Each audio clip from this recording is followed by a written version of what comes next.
It's 4 after. We'll go ahead and get started. So what questions do you have about decrease and conquer? The one thing to keep in mind is the decrease by 1 is just brute force, right? We're calling it something different. The decrease by the constant factor is just divide and conquer, which we're doing next chapter. And then the decrease by variable factor is just kind of an oddball. So some of this we've already seen, some of it we're going to see next chapter, but they're lumping it all together here for some reason. Okay. So what questions do you have about any of this stuff?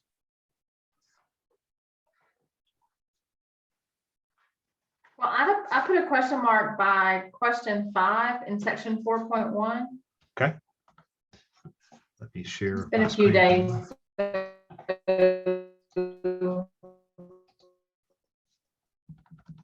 Let me read. That's one of my questions too, so.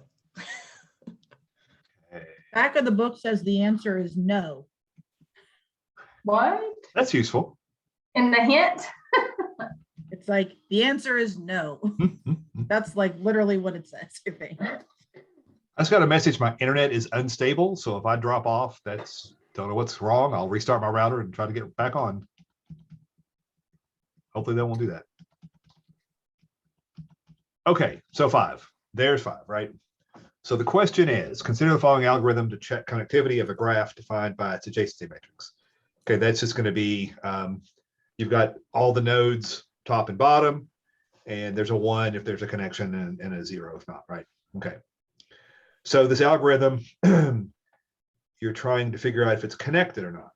Okay, so the input is the adjacency matrix of the undirected graph, and then we're just going to return true or not based on whether it's connected or not. Okay. So we're saying here, if n equals 1, return 1. If we only have 1 vertex, of course, that's connected because there's nothing to be connected to. Okay.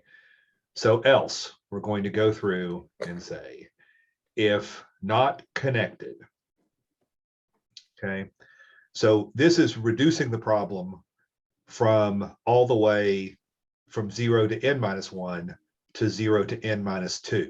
Okay, so this is a recursive call in essence. Okay, so if that's not correct, okay, so that's our recursive step, which I assume we get recursion somewhere in some of your programming, basically calls itself again. Okay, so that's going to go all the way until it's done. It's going to keep hitting that call and keep hitting connected until it gets to where it just returns 1. Okay. And then, so when does it hit? Okay, so if it is connected, when it comes back, that's going to. Is it because it returns 1 and then at the end it returns 0? No, if it returns 1, it'll never get to the 0. Oh, okay. I just don't see what the recursive step's doing. And now I've lost it all. I leaned on the keyboard. Okay. Because that's going to do another call, but I don't see how the else ever happens. Okay, because if you come down, so in hard numbers, if you've got 10 items, you're going 0 to 9, 0 to 9. Okay, and's not equal to 1, so you ignore that. Okay, so you're in the else, and then you're going to see if not connected. We're going to call connected again on 0 to 8. Okay. So if it's not connected, any of those are not connected. Oh, in the whole, right. Okay. So it's going to go all the way till it gets to the base case, which is n equals 1. So you've got all these stacks out there. If any of those are not connected, we return 0. Okay. And then for all of those, all the way down the list, we're going to go through, and for j from 0 to n-2, do if a n-1j. Why do we care about that?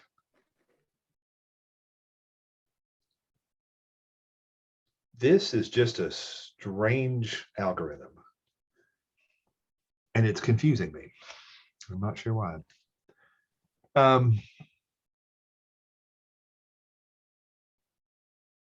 the book says it doesn't work, but I don't know why it would or wouldn't. So let me pop up here. Let's see if we can do an example. See if we can figure out what it's saying.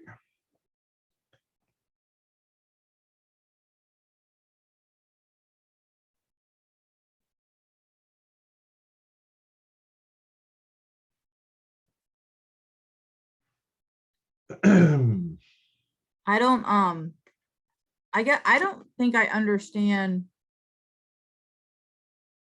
Okay, so, whoa, Okay, I'm trying to do things at once and I'm not able to do it. Trying to run through it, but I can't have both on the screen at the same time. Can I? so an undirected graph is considered one that's like, it has the vertices, but they're just like I don't know if where it's like kind of an arrow going one way, like it's directed toward that direction, not just That's connected. undirected. This is undirected, right? Okay. Because if one's connected to two, two's connected to one. Okay. But this is a directed. Okay, that's what I was thinking. So yeah, that's the difference there. Okay. So it's not directed. No. So and we're trying to decide. What are we trying to decide? If it's if it's connected. Connectivity. So does that mean so what is that considered? Like every vertex is connected to at least one other? Yes. Okay.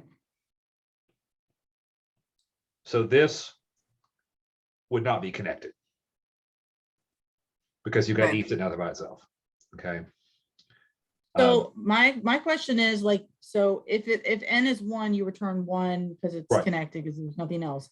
Yes. But then it says else if not connected. Well, then isn't that kind of just telling you the answer? Like, why do we have all this other? Yeah, it's not- weird. Is it really testing it?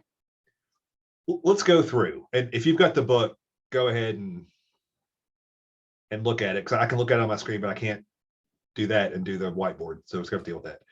So let's say we have a 4, just to see how it works. Let's say we've got this, we've got these connections, and that's it. Okay. So for our adjacency matrix, we've got A, B, C, D this way, got A, B, C, D this way. Okay. And do we assume in our adjacency matrix that something connects to itself? I don't remember. You can really go either way. These are either ones or zeros. We'll assume ones. Okay. So A connects to B, so you put a 1 there. And In since the it's book, undirect- those are zeros. Are they zeros? Yes. Yeah, you could really go either way. Theoretically. My pencil is going to give me trouble. Okay. So since it's symmetric, we have A to B and B to A. Okay. We've got B to C and C to B. We've got B to D and D to B. And we have C to D and D to C. Is that all we got? 1, 2, 3, 4, 5, 6, 7, 8. 1, 2. Yes, that should be all of them. Okay. So that's our adjacency matrix. Okay. Just the numbers, not the letters. Those are just the labels. Okay. So this is saying this connected algorithm. Okay. Our A then is going to go from 0 to 3. Okay. And 0 to 3. Okay. So both of those are what we're doing here. Okay. And our n is equal to 4. Okay. So we start off, is n equal to 1? Well, no. Okay. So in the else, so we're going to say, if not, we're going to call connected again, but on 0, 2, 0, 2. Okay. But that stops this and goes to a whole other thing, right? It's going to go back to the top of the algorithm and say, does n equal 1? It doesn't, okay? So then we're going to get to this if not 0, 1, keep on putting a bracket there, 0, 1, okay? That's not equal to 1, so we're going to do one more call. If not 0, 0, okay? And this one's going to return true, okay? So we're now back to this point, so we're back to this one. We're now to that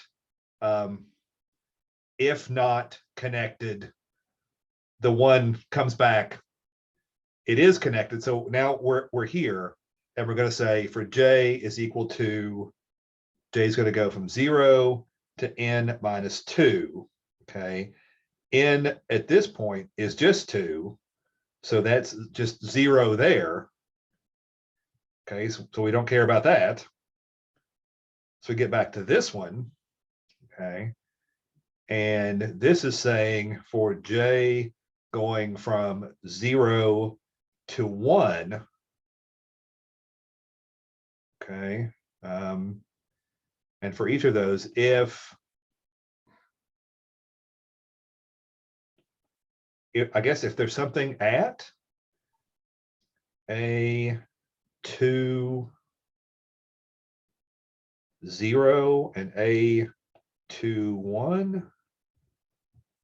Yeah, I'm confused as to why they're giving us. Does anybody see what this is supposed to be doing? Hey, David, can I ask a question? You can. The 0 to 3, are those like up at the very top? Are those the connections? And then n is the 4 vertices? Where it says a 0 to 3, 0 Yeah, to 3. n is a number of vertices, yes. And then So what is the, go ahead. no, we're labeling those 0 to 3 like in an array. Oh, okay. 0, 1, 2, 3 to Okay. get 4. Okay. So that's like the coordinates of the point. Yeah, it's so 0, 0 is here. Okay. Yeah. Okay. I got that. Okay. But I don't understand the if. If a n minus 1j, so let's look at the second column in this case. If either of those contains a 0, no, if they contain a 1, we return 1. But that's it's so if either of them. Okay. So that's going to be row 2, position 0, or this one. I don't understand what this is supposed to do. You know, and I've worked this out before when I've taught this course. That's why the answer was no. But yeah, but it should be closer than this, right? This is not even close. I'm not exactly sure. I'm not sure I'm following. Like I now that you've shown me this, I can understand kind of the idea behind it with the matrix. Right. But I'm not following what the algorithm is doing. Well, yeah, that's my question. I'm not sure matrix. either. I mean, is it getting the matrix, or is it looking at the matrix and doing some, like analyzing some part of it? Well, it assumes we have this matrix, right? So assume that this matrix is out there. Okay. And in this case, this is a connected graph. Right. So I guess what it's trying to figure out here for each, so it starts with the 1, 1. And it's going, and that's already connected, okay? Then it goes to the 2, 2. And for the 2, 2, it wants either this one or this one to be a 1. And it is. Then it goes to the 3, 3. Okay, and is looking for this third row, wants one of those to be a 1. And then it's going there and wants one of these to be a 1. So that's what it's doing.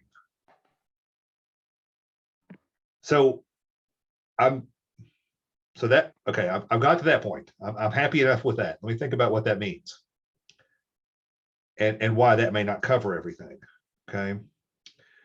So this is saying basically B should connect to A, or we're going to have a problem. And that's the problem with the algorithm, right? What if B connected to C, but not A? This would show it not connected, right? Does that make sense? So let's get rid of that line. So is the idea you need a 1 in every row or column? Well, it Right. cuts it off. So in this case, it's going to look for A. My pencil's going to give me trouble. Okay, pencil. It's going to look for A n minus 1, and then that J, which is going to go from 0 to n minus 2. What is Okay. J supposed to be? It's a counter. What's it counting? It's counting the rows, basically. Okay. So the row is set, oh, sorry, the columns. The row is set here, okay? And again, we make the recursive calls.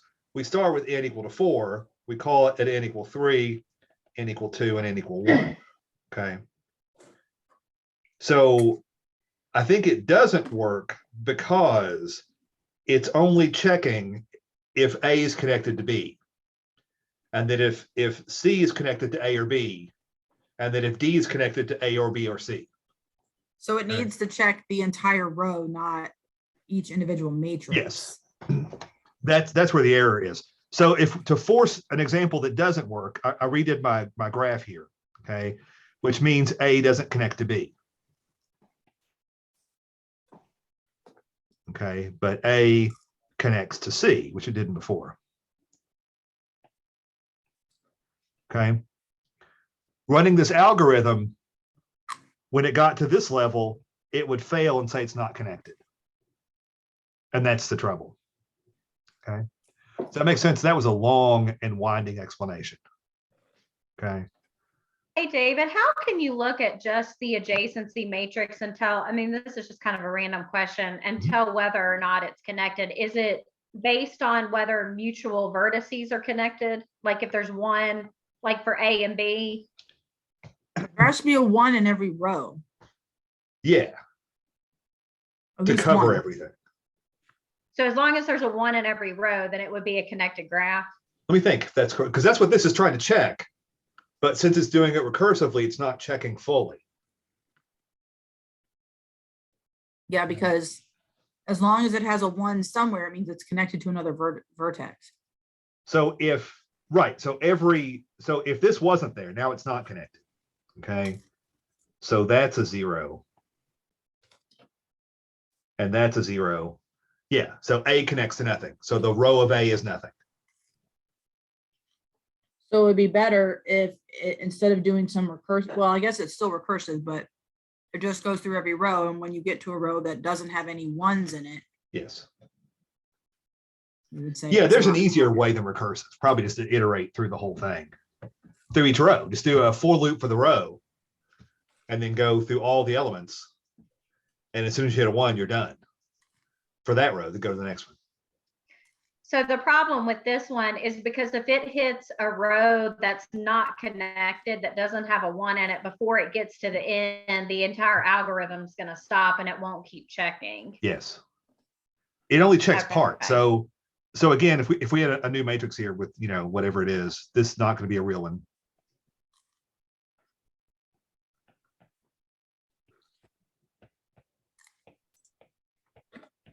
That probably doesn't even make any sense as a correct connector graph. But what it's checking, if we have A, B, C, D, it just checks A by itself. Okay. Or it doesn't. It says, oh, it's good necessarily. But then it's going to check here, in particular, for this position and this position. Okay. It then checks here for these to have a 1 in them. And it then checks there. So what it's not checking at all, okay, it never checks that element or that element, okay, or that element or that element. Oh, that one either. Or that. So that's what it doesn't check. So if there are ones hiding in any of those green circles, it will never know.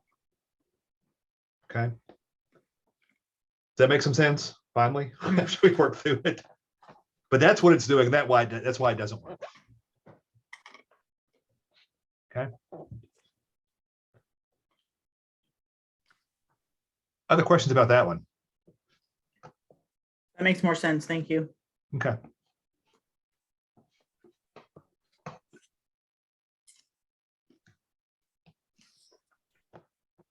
So let me. On the ferry and soldiers one, it says Yes. that you can put 2 boys in the boat or just 1 soldier, 1 man. Can you, I'm assuming that means you can put just 1 boy in the boat. Is that correct? Yes. If you Okay. need to. Yep. Because I think I figured that one out, but I was just wanting to, that there were several times that it was just 1. And does Yep. it matter what side of the shore they end up on? Or if they're both together, like both boys are together on the I same think side? they have to have the boat, don't they? Isn't that what it says?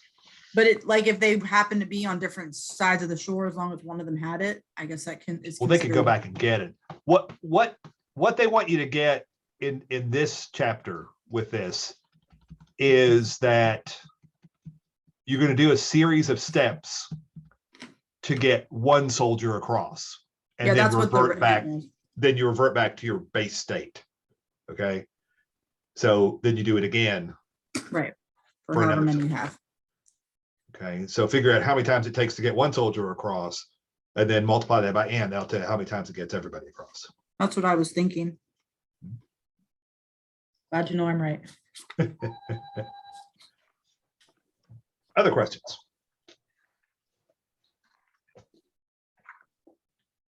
I have a question in 4.4 if we're ready to go to 4.4. Well, let's see if anybody has any 4.2 questions. Okay. I think we've exhausted. My only 4.1. question on 4.2 with number 1 was, I mean, I was thinking about what the book did, where it's like you start where you can delete a vertex that has nothing coming into it, and then you keep doing that Right. to figure out the topological sort or whatever. Is that considered the depth first, or is there something different? No, yeah. In this one, the first one you remove on A is E, right? You I go was all the thinking way. D. I was thinking D. You probably could do D. If you go from A to B and B to E, you can't go anywhere else. Because you're following those arrows. But Yeah, D because I is saw a, E first, but D would take out a ton more. Because I think that one is I think it was that one. Maybe it wasn't. Can you No, do it an was- example of one of those? I didn't do that correctly. okay. So on this one, the idea here is that you're trying again. You're either going to do, and they call it different than what the book calls it when they're talking about it, right? There's either the source removal or there's the whatever the first one's called. Okay, where you're going to start at A. Okay, so let's see what they call that here. Go back up to here because I'm forgetting what it's called. First thing. Yeah, it is called depth first. Okay, so let's see.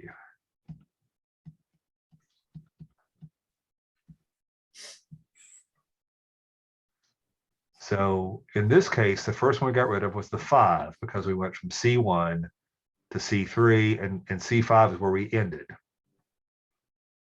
Okay. Oh, you're looking at the example. Yeah. Oh, am I not sharing screen? I'm not sharing the screen. Well, so I'm that's why, like with A, talking to myself. like you could remove, like the homework problem, like you could remove E, but you can also remove D. Both of them don't have anything coming out of them. Right, but since it's depth first, you have to get there. I mean, But that's the issue.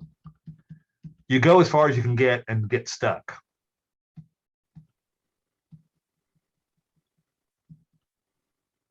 starting, like, what do I you mean just- go as far, like, as in taking things out? On Yeah, this if one, you I get- just did- I If you just did get what first we from did A. Sorry, was that Kelly? For number one, I just did what we did last week for the depth first search, and just I started at A Mhm. and then went to B, Right, and from there I went to E, right. and I went through it just like we did that time. And Yeah, then so you remove E first, right? Because it's at the end of that line. E's the first one that you remove. Yeah. Right. How do you ever get to D at all? It goes on the stack last and comes off last. It's just the last Oh, thing. so you have to start at D. Yeah, so that's where that starts for the topological sort. Right. Yeah. That makes sense. Yeah. So is I guess I'm confused about the methods. So again, depth first, like Kelly was saying, you start at A and you go to B. You go to, if there are ties, you go with the lexicographic order. So B's all, you can only go to B there. Okay. Mhm. And then you go to E because E comes before G and you're done. So you remove that, that's no longer there. Okay. And then you start at A again, go from A to B to G to F. So F comes off next. And then A to B to G, G comes off. Okay. And then when you've exhausted all that, oh, A to B, so the B comes off. And then A to C, we've already removed F, so C comes off. And then we only have A to D the other way, so A comes off and D's at the end. So you're doing the depth first search. Is that what you had, Kelly? Yes, Yeah. exactly what I had. That makes me happy. Yeah. Because, Do you so ha- how is do you that, how have is that A to different? D? Do you have A to D there or D to A? No, you're just left with a D. A is then the only source that's left, or the only destination left. So you have to pull off D. You can't pull off A because there's still something. So you kind of have to reverse paths there a little bit. Okay. Okay. So is there a difference with that and, like, when you look back a page at the the example they did in the book, it's like, I mean, is that one a depth first also? Yeah, the first time it does it. When it pulls it off in reverse order, it's depth first. And then the other one's Okay. a source removal. I Which I guess think is because problem that one 5. was so simple, I was thinking it was just like, find the one that has that doesn't have anything leading out of it. Does that make sense? And so that, Yes. like, that's what I was thinking. Right. But that one only has like so many vertices, whereas this one has more. So that was why that was kind of, I was confused. Right. Yeah, but that style of thinking is more the source removal. It's something that has only things going out of it, nothing Mhm. coming into it. Okay. So in that one, you start with D. So that's Right. number 5. Okay. 5. You start with D. Okay, That's okay. and then So that's I going to wasn't be, completely off. I'm just mixing them up. Okay. yes, that's going to give you the same answers as A or as 1, but 1 goes reverse order. Okay. What about B? What did you say about the source removal? If depth first is in reverse? That's what I was Yes. trying to do. Like, you Depth take first off does D does first. backwards. Yeah. Source removal, you look at whatever you have that doesn't have anything coming into it, and that becomes a source. So D goes first. Then after D, A is the next one, right? Mm-hmm. And then when A's gone, then whatever else you have. C maybe. You have to erase them to see them, but yeah. Yeah. What about B? B doesn't work. It does not. Why doesn't B work? Well, Because it I doesn't know have- for looking at 5, when you take F out, then it's just circular. Yeah, it's a cycle. For these to work, there has to be a DAG, a directed acyclic graph. But as a cycle, it's not acyclic. Okay. Or a back edge, they could also call it. Okay.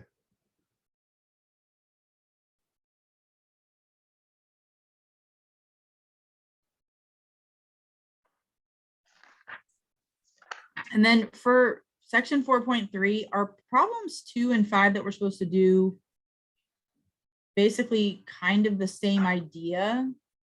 I mean, the first one, it gives us a specific set to Right. do the permutations, and then the other one, it gives us some more, well, I mean, I guess it's kind of specific, a sub 1, a sub 2, a sub, a sub 3, a sub 4. Well, those are But it's different problems, kinda, because the Okay. book talks about different techniques. 5 is talking about the subsets of a set. So you start with the empty set, and then you add the one element sets, 2 element sets. That's different from the permutations that you're doing in 2. Oh, okay, yeah, Okay. okay.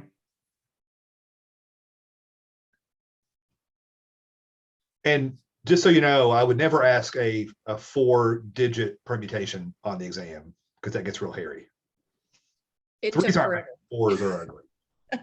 How are the permutations different from the subset? Because I was thinking, Every permutation has 4 elements. Every subset does not have 4 elements. Permutations matter. 4, 3, 2, 1 is different than 1, 2, 3, 4. The set of 4, 3, 2, 1 is not different from 1, 2, 3, 4. Like Okay. Barbie, if you think about like our class as a whole, not everyone's in this Zoom right now. This is a subset of our class. The entire class has 30 some whatever people in it. So that's like the whole set. This is a subset of only however many of us are in here. Well, and if we do a permutation of the class, it would have 30 every time. Every permutation would have 30. But the subsets can have whatever number they want. But it doesn't matter if we list it out on my screen, it's Kim and then Barbie, then Kelly, then Christina, and then Jude. But on a set, order doesn't matter. Permutations is all about the order. Okay. So 5 is going to get all the sets that have no elements, which is just 1, all the sets that have 1 element, all the sets that have 2 elements, all the sets that have 3 elements, all the sets that have 4 elements. And you don't care what order they're in. We usually put them in 1, 2, 3, 4 order, but it doesn't matter. Where on problem 2, you're going to get, 1, 2, 3, 4, and you're going to get 1, 2, 4, 3, and all those. 2 is a lot more options. okay, because I even started like with bottom up with how I did it for each number, I think. I didn't do it for like 1 and 2 could be also grouped 2 and 1. And then I did 1, 2, 3. So you had to use all 4 numbers every time? Yeah, I mean, the bottom up doesn't work that way. The bottom up starts with 1, right? And then it inserts 2 to the right and Okay. left of that to give 1, 2, and 2, 1. Okay, I did that one right then. It then inserts, but you don't have any permutations yet. You're just building them. Okay. Mhm. And then you get to inserting 3 into the 1, 2, and then 3 into the 2, 1, which gets you 1, 2, 3, 1, 3, 2, 3, 1, 2, the second row, 3, 2, 1, 2, 3, 1, and 2, 1, 3. You then insert 4 into all 6 of those Mhm. in all the 4 spots it can go. And you build, what are there, 16 permutations? No, 24 permutations. Okay. Okay. Okay, I think I did those correctly. Yeah, but it does start with the 1 and then the 1, 2, 2, 1, and then so forth. But yeah, but just so you're clear, you don't have any permutations until you get to the 4-digit ones. Okay, I didn't know that. I thought Yeah, they it's were all that- considered. that Okay, one. okay. First, second, third, fourth step, because n's equal to 4.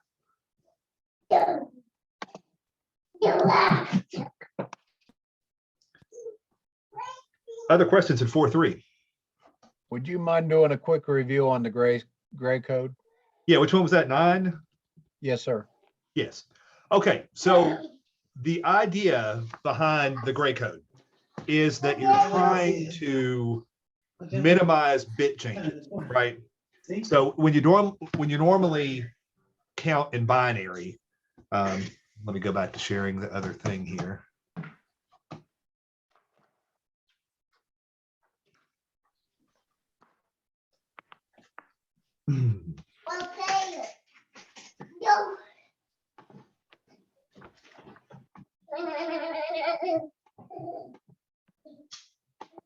Okay, let me find this in here to make sure I don't lose my way. The right chapter, that's a good start.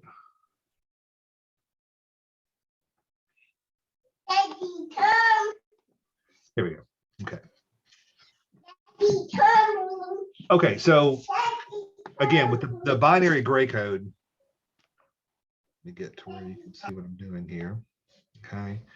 So normally when you're counting in binary, you would do the 0, 0, 0, 0, 0, 1, 0, 1, 0, 0, 1, 1, 1, 0, 0. Okay.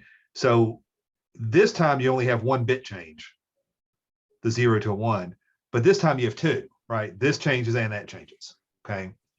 So the idea behind this, since there's cost involved in flipping the bits, okay, and I forget what the guy, what world he was in, the phone company, yeah, in transmitting digital signals to minimize the errors, okay. So he came up with this idea that what if you ordered this in a different way, such that you only have to flip one bit at a time, okay. So it goes 0, 0, 0 to begin with, 0, 0, 1, which is 1 in binary, to 0, 1, 1. Okay, so this is 0, 1, 2, 3, 4 if you don't read binary. This is 0, 1, 3. Okay, and then it goes to 0, 1, 0, which is 2. Okay, and then 1, 1, 0, which is 5. Okay, and kind of goes through that. Again, every time we're only flipping one bit. Okay, then this bit gets flipped. Then that bit gets flipped again. Then that bit gets flipped. Okay, so that's the idea behind the binary reflected gray code. Okay, so then when you get this algorithm that the book asks you to work through on page 148, okay, so you're just going to go through and generate the list kind of recursively, right? It starts with the size n minus 1, and then calls it on n minus 1 and keeps going, and you build it up that way. But when you get done, you're going to have they ask you to do a 4-digit one, but in every step, you're only changing one bit per step. Okay, does that make sense? No. Does it matter which one? I mean, they're doing the last one, but Yeah, it doesn't matter. okay. You just can only flip one. Okay, so yeah, it's going to generate the binary reflexive gray code of order 4. Yeah, based on that algorithm. So with 4 digits is what it means. Yes. Yeah. So yeah, 0. Well, not it's all zeros and ones. They're binary. So it's a 4-digit number, which is going to be from 0 to 7 in numbers, in decimal numbers. Okay. But yeah, you're going to generate the L1 of 3. It's not recursive after all. You generate the L1 of 3, and then you copy that to list 2 in reverse order, and you're going to go through and add a 0 in front of all the bit strings in that one, and just you're going to generate your list that way. So that's how that works. Okay. But when you get your answer, you shouldn't ever have more than one bit flip at a time. Did that help, Jude? Was that where you were thinking?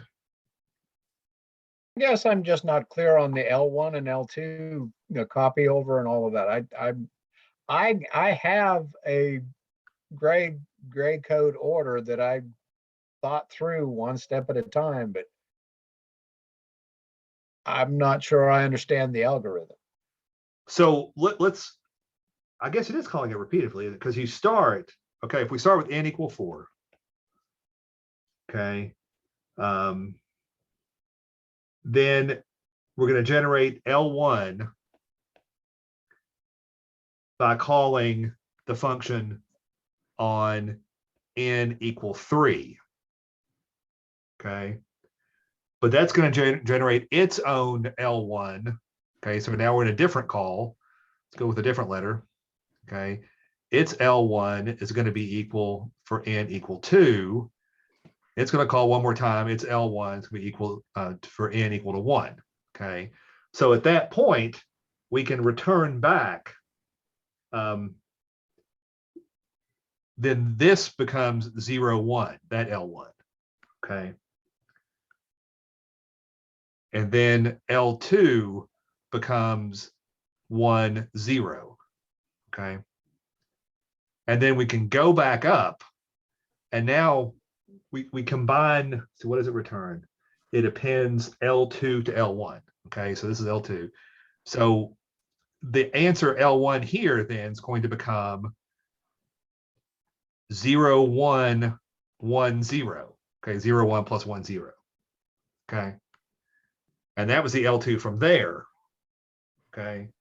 And then you generate from there, you have to generate the new ones, the blue ones here. So then L2 becomes 0, 1, 1, 0, that in reverse. Okay. L becomes 0, 1, 1, 0, 0, 1, 1, 0. Okay. Then that returns back up to this one as L1. And then L2 becomes the reverse of that. And you kind of go through and that stuff. Okay. And again, 4 is good for homework, but it would not be good for a test because that's way too complicated. Okay. But that's kind of how you follow the algorithm. You Okay. mean question 5? Wait a minute. Question 9? The 9. order of 4? Yes. Yeah. But that's the general way that algorithm works. Okay. No, That did help. Yes, thank you. it keeps wanting to end meeting when I'm trying just to stop the share. Other questions? Go, Kelly. Are we ready for 4-4? I think we're ready for 4-4. Yes. Okay. Number 2. Number 2. We're getting there. More fake coins, which are exciting.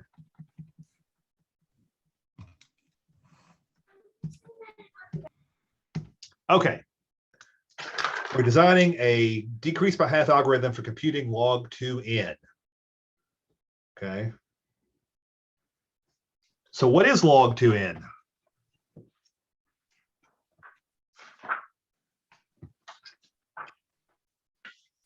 If you don't know that, it's going to be a hard problem. So log 2 of n is just a binary, right? It's a base 2 kind of a deal. Okay. So I get so confused about these like efficiencies because I understand like what they mean, but like I think one of the problems last week asked what would the efficiency of something was. I think I just literally forgot to do that part because it was kind of like an afterthought in the problem. Like, oh, by the way, also put this. yes. And it is. You so work like, and work and work and you get something and then it's like, oh, now go back and analyze it. So like I don't really know most of the time how to do anything with that. Well, again, what you're looking at how many times as the input size changes, how many times you have to run the algorithm. And that's what you're looking at, right? So look at for loops. If you have one for loop, okay, then you're going to go through every element in one time. So you're pretty much an n, right? Whereas if you have 2 for loops, you're going to go n times n times. So it's n squared. Okay. If you're decreasing by half, you're at log n. Okay. Because that's how logs work. Okay. If you have 3 for loops to deal with things, think of the combinatorics and the permutations, those have all kinds of loops. So if there are 3 loops, then it's going to be an n cubed, basically.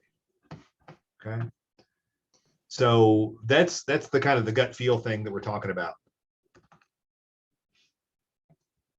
That help any? So the log 2 of n, I looked up a definition just so we're clear. It's the power to which the number 2 must be raised to obtain the value n. Okay. So that's what we're looking at for that one.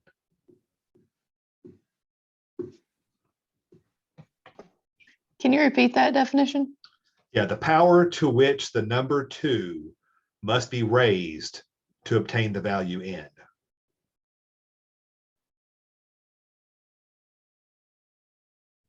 Okay, so the binary log of 1 is 0, binary log of 2 is 1, the binary log of 4 is 2, the binary log of 32 is 5, because that's 2 to the 5th.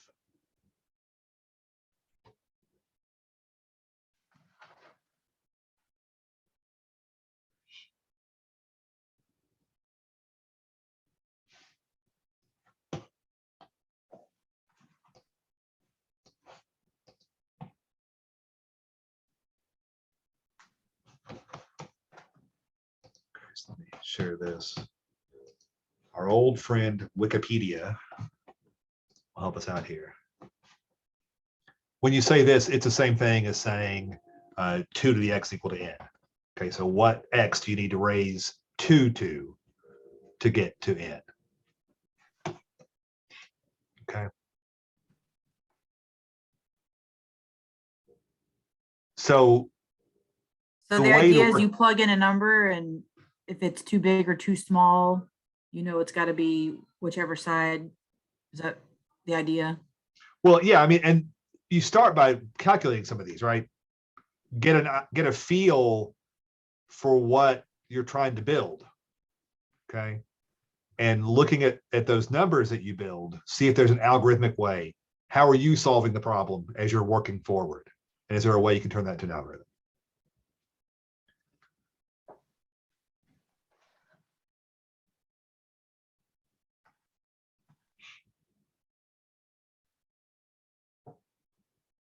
Okay.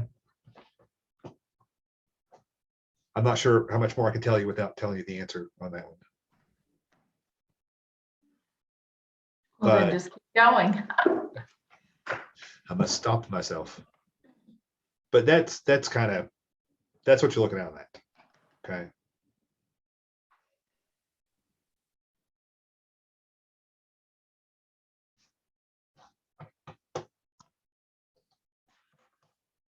So what else in that chapter was giving you trouble? That'll take thinking about a little bit. So for number 15 on that one, I have all the answers, but I honestly drew them all out because the formulas did nothing for me. And I just know that I was using it incorrectly. Do you think you could show us like one way of how the formulas actually work out? Okay, so let's see what it gives us here. Thankfully, it didn't go through like 40 and me have to draw it out. Yes. Okay. So we get this. Did they give us an answer? Oh, the answer is yes. Okay.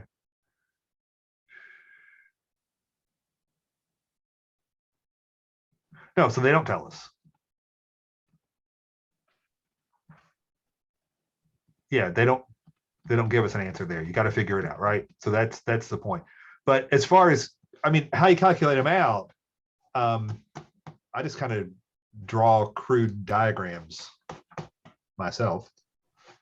Okay, that's what I did. I just didn't know if like those formulas that like the J2K equals 2JK minus 1. No, that just generates some of those. That's not really what they were trying to get you to do. Oh, okay. Well, glad I didn't spend too much on that and I just drew it out. You were correct to assume that was not what you wanted. But The yeah, you just have binary to- shift actually makes that pretty straightforward. What's that? If you do the binary shift, Uh-huh. it actually helps a lot. Oh, okay. I assume by looking at the numbers, you kind of get that pattern, right? Yeah, So yeah, you start J of 1, there's nobody, so that's 1, right? right. J of 2, you got 2 people, you got a 1, you got a 2. 1 shoots 2, that's also equal to 1. Okay. And you go something bigger if we have 1, 2, 3, 4, 5, 6, 7, 8, let's say, with this being 1. Okay, 1, 2, 3, 4, 5, 6, 7, 8. Okay. 1 shoots 2, 3 shoots 4, 5 shoots 6, 7 shoots 8, right? Then 1 shoots 3, 5 shoots 7, 1 shoots 5. That's also equal to 1, right? If I did that correctly. But that's the idea. You just put everybody down and everybody shoots the person next to them. And if someone's dead, then you shoot the person that would have been next to them if there wasn't a dead person in the way. And you just go down and get those numbers. Okay. And then from Okay, that, you that's what I discern did. a pattern. Yeah. Yep. You were on the right track. Thanks. Other questions?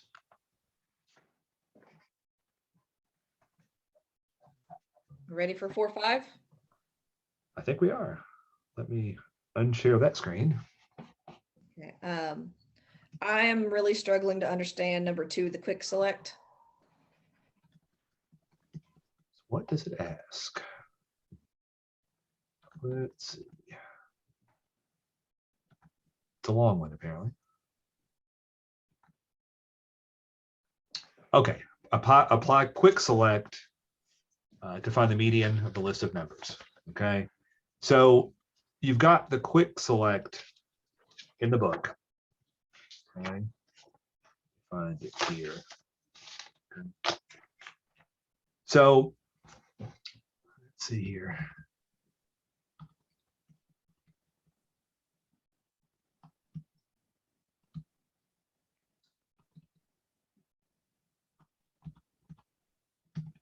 Okay.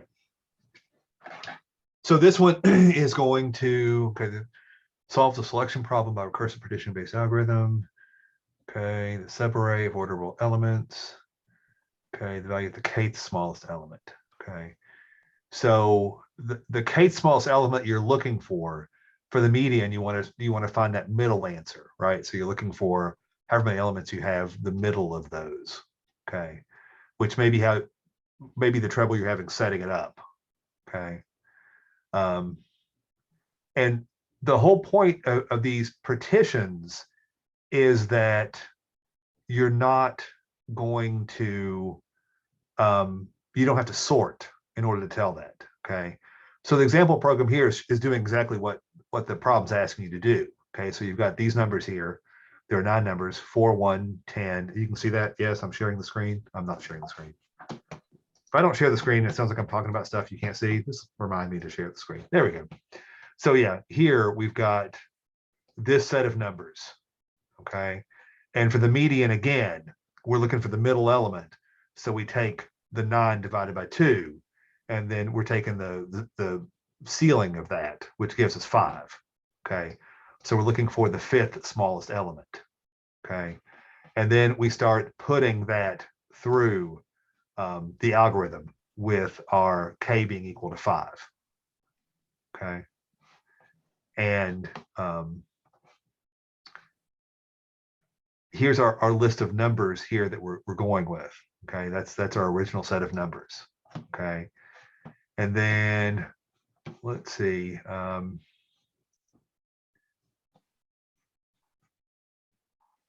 We're getting S here. Where does S come from? Is that our current position? Okay, S is the partition of this L to R. Okay. And then if S is equal to K minus 1. So that's just going to do the first partition, right? Based on whatever that element is. Okay, which is going to give us Okay. Yeah, these always confuse me. That's why you're confused, right? Because it confuses me too when I haven't seen them in a while. Yeah, exactly. These are super cool once I figure them out. So let me think. And some of us have never seen them. Okay, so I understand the partitioning in general, but I'm trying to see what we're partitioning here. Okay. So we're using. Okay, why? So we normally do pivot to 4. That much makes sense. Oh, that was the thing. Okay, so that's what we're doing. So we start by just doing a normal pivot on with the first element being the pivot point, right? Okay, so when we do that, we're sorting it, not really sorting it, but we're moving it so everything that is bigger than 4 is going to go to the right of the I as we move. Okay, and everything smaller is going the other way. Okay, and you see them switching that around until we get here. At this point, the S is here, and everything to the left of here is smaller than this, and everything to the right of here is bigger than that. And then we flop that around. Okay, so when we're done with this process, so we've taken the 4 and we've gone through one by one and divvied up things that are bigger than 4 and less than 4. So the 2 and the 1 are less than 4. 4 is in the middle here. And this all the others, they're not sorted, but we know they're all bigger than 4. Okay. So the S here is at 2. Okay, and that's smaller than the K that we're looking for. Okay, so we have to keep moving again. Okay, we're going to do it again on the right side of this since it's smaller. So we're starting with this group, the 8, 7, 12, 9, 10. Okay, we then partition that part. Okay, does that make sense why we're doing that? Because it's smaller than what we're looking for. Okay, if it would have been bigger, we would have gone with this part. Okay, but we're going with this. We now just partition this. Okay, so with that, we're going to take everything that's smaller than 8 and put it first. Everything's bigger than 8, put it last. Okay, so this 8, then there's only one. This 7 here is the only one that's smaller. Okay, the rest are all bigger. We flip that around. Okay, so the S now points. Okay, S is equal to 4 now on the positioning here. Okay, since S is at 4, okay, we found the median, and that median is 8. Okay, because of this positioning here. Before, the S was in the second position, and we weren't there yet, so we had to keep going this way. If there would have been more small numbers and big numbers, we would have ended up way too far over here, and we would have had to do it again with the left part of that. Okay. Does that make any more sense? These you just have to work through until they start making sense. Okay. I think the thing I don't quite understand is the positioning of the S and the I. So it's like S is in the first position, and it kind of establishes that's like my partition number. Right. And then I is the next number. And so then it moves over to those next 2 numbers to say, okay, this is where we're going to start partitioning. Then the I goes to 2, but I don't know why I don't. Well, okay, let's look. Because 2 is less than 4. Yeah. So when we're here, okay, we've got What if the there's 4. multiple numbers less than 4? What's that? So it's just, is it just looking at all of them and going, oh, this one's less than Yes. 4. It's the first one I came to. Yes. So like in row 4. So let's start at the beginning here. We're at 4, and S is 4, and I is equal to 1. Okay. So since this is smaller than 4, we know that it's going to stay where it's at. It's going to stay to the left. Okay. So we're going to move it forward. We move our S and our I here. Okay. At this point, the 10 is bigger than 4. Okay. So we're going to move to the right. This is still bigger than 4. Okay. It doesn't show all these steps, but the I is then going to go here and here and here and here. Only when I is here is it less than 4 also. Okay. So that's where we're going to swap it out and this 2 goes to here, and the S moves to it, and the 10 comes back up to here. Okay. And finally, we check that one, and that one doesn't change either. So that's how we're done. Okay. So the S and the I are going to move in those 2 different directions. Okay. Doing the sorting. So if we can start, now that I've refreshed my mind to how these work, we can start that problem and see what it does here. Okay. So we have these numbers, and we're looking for the median. So let me stop that share. Oh, I can't share from here. I gotta share from my iPad. Too much technology in too many different places.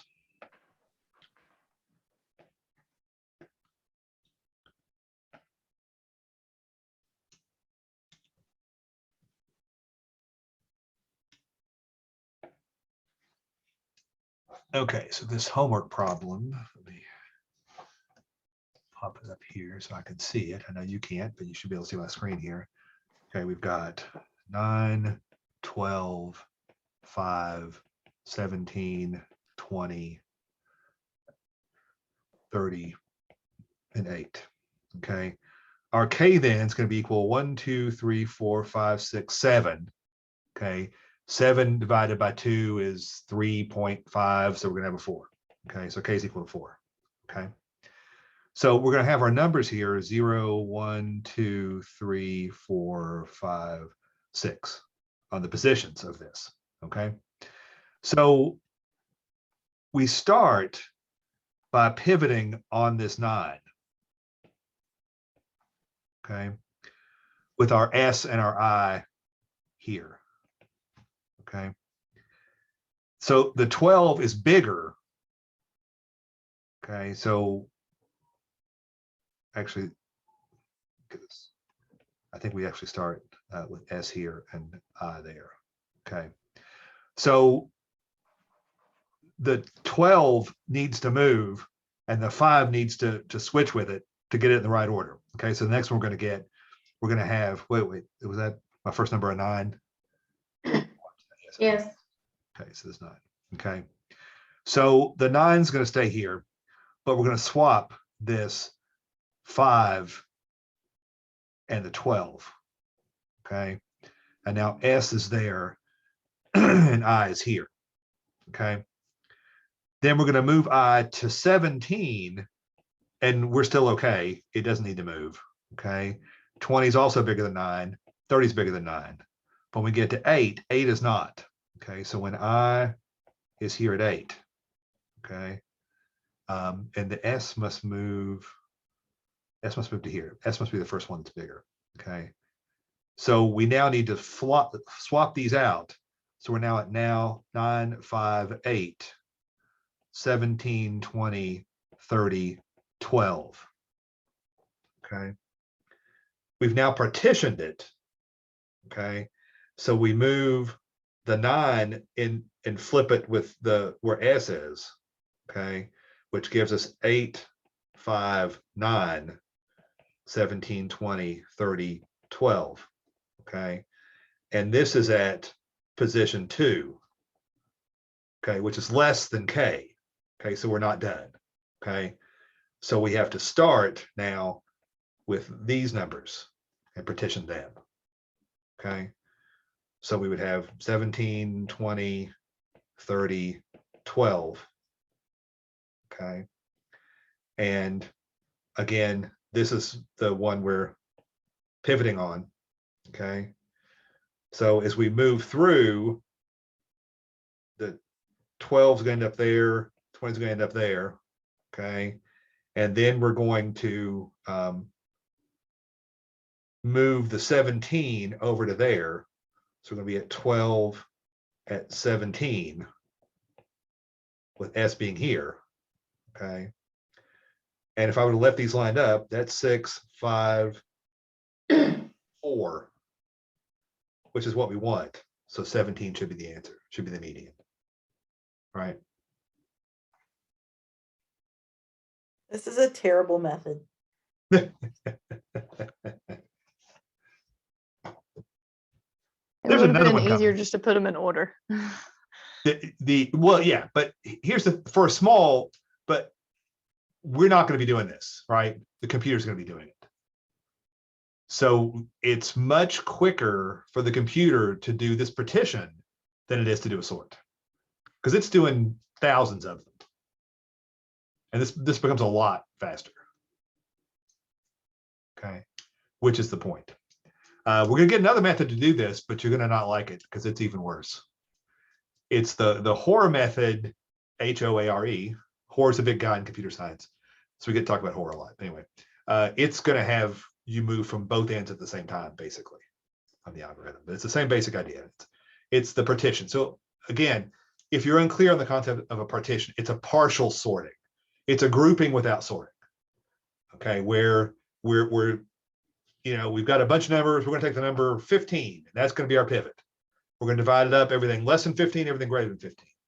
So we don't know anything about the relative order of the numbers among themselves, except everything in this group's less than 15, everything in that group's greater than 15. Okay, so that's really all it's doing. Okay. And this will do this. The pivot does this, but using the pivot with the k's will get you that kth element, which is a weird thing, but okay. Other questions about this? Yeah, I think just working through the examples is the best way to go, but they do leave out steps like I just did. So here, when I'm from this one all the way over to here, you can put all the steps in if you want, but you're checking. I moves to 17. It's not less than 9. So then it moves to 20. It's not less than 9. So it's going to keep clicking over all the way. Okay. But if you're writing a program that printed something out every time, it would print that I is equal to 17, then I is equal to 20, then I is equal to 30, then I is equal to 8. Now there's a problem. And now you have to switch the S with the I. Okay.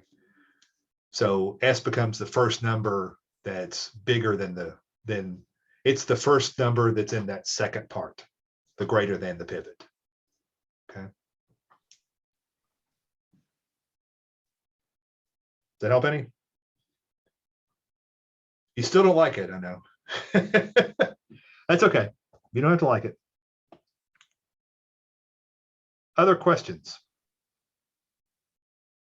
For the chocolate one, Yes. So we're starting with a rectangular bar. So it's not necessarily square because it says n by n. Correct. So is that gonna, well, I say this, is that gonna make a difference in our answer? Like the fact that it's not a perfect square? Because the first thing I thought of was like, that little game with the dots and you connect some of the dots and if you close the square, like you get the square. That's kind of what I was thinking of, but that's not what this is. No. So like you're cutting it across, and so it's not going to make a perfect square, it's going to make a rectangle. Right. And that's, yes, and you're doing that. Even if you start with a square, there's no way to limit it as a square. You can't make one break of a square and make it still be a square, right? Mm-hmm. So that's kind of the question there. So let's take a look at what you're doing here. Got too many shares. Wish there's a quicker way to do that. There may be, I just don't know it. And it doesn't matter where the spoiled square is, like it doesn't really tell us. No, I mean, where it's at. For any Right, but given day. it doesn't specifically say the spoiled square is here. No, but it could be anywhere. Right. The strategy won't change. So if it's in the corner, that doesn't make a difference from it being somewhere in the middle or on the Right. side. I mean, you have to think about that when you're trying to figure it out. But if you've got your squares of chocolate here, unevenly spaced, and say this one's the moldy one, okay, then the first player, you want to maximize what you're taking or try to leave the other person in a bad position. So you have to think back the scenarios. What's the position that you want the other person to be in, okay?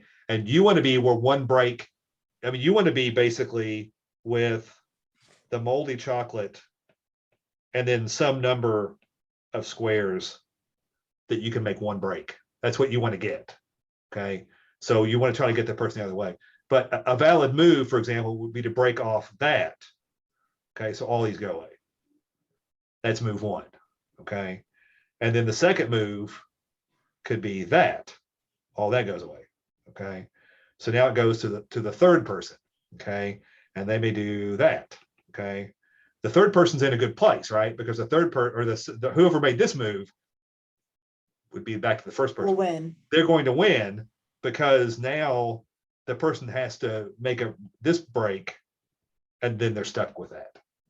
So that's the basic idea that works. You're trying to theorize about how, reason about how those things work. And it often starts by looking at winning positions, moving positions, and going back from that.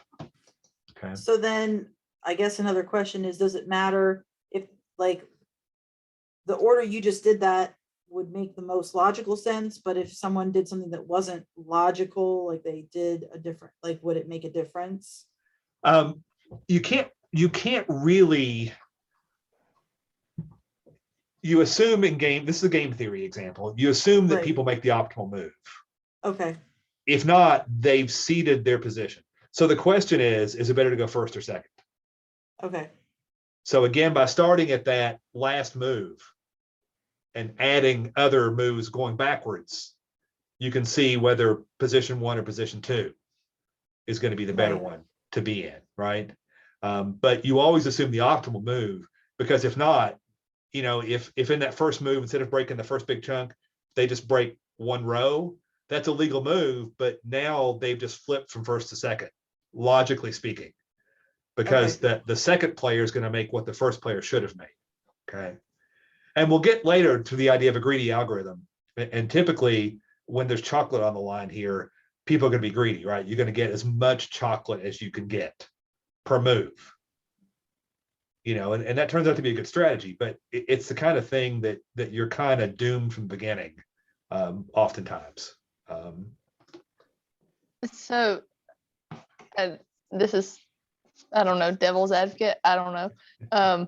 The first person broke off the biggest piece of the chocolate. So Yes. technically, in my mind, they win, even if they end up with the moldy square, because they have the most chocolate anyway.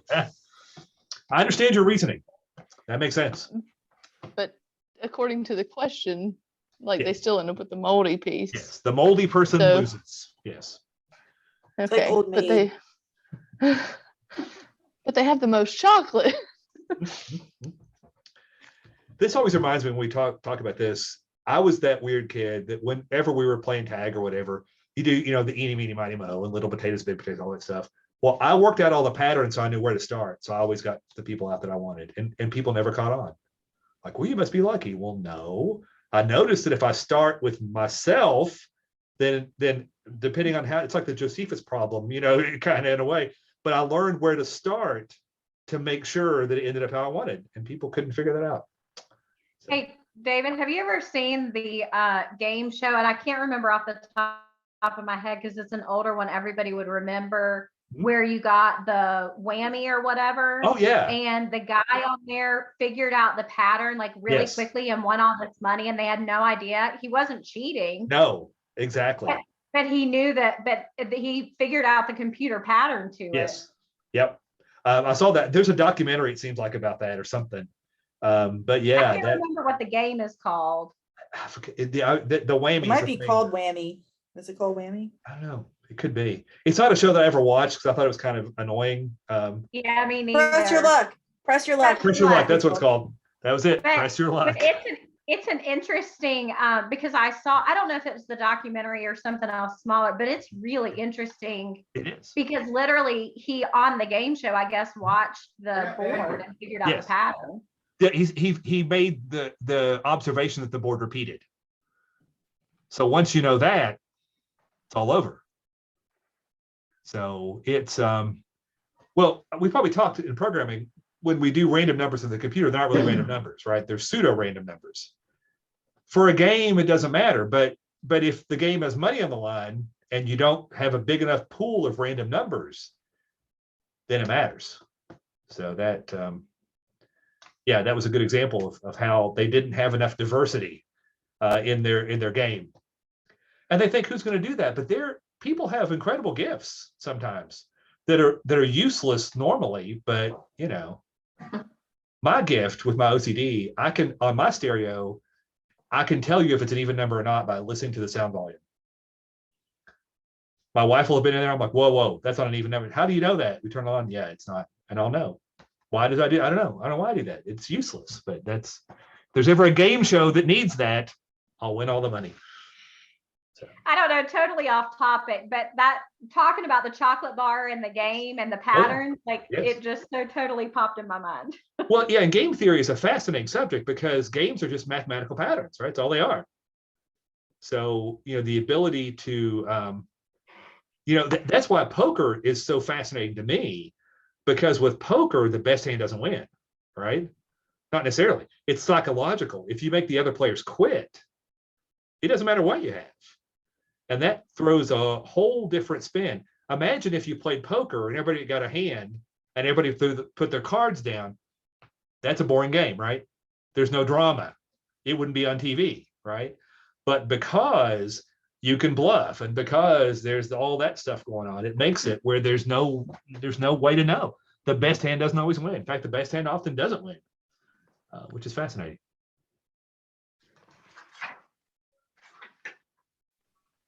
Anything else you want to talk about? We've gone long tonight. That's okay. This has been really helpful though, Good. going through the problems and like Good. working through them and Just to see talking the through stuff. logic behind them. Yeah. Well, I'm usually a little better prepared, but I was at the farm working all day today, so I didn't get prepared. So you got to see me figure it out on the fly. So that happens sometimes.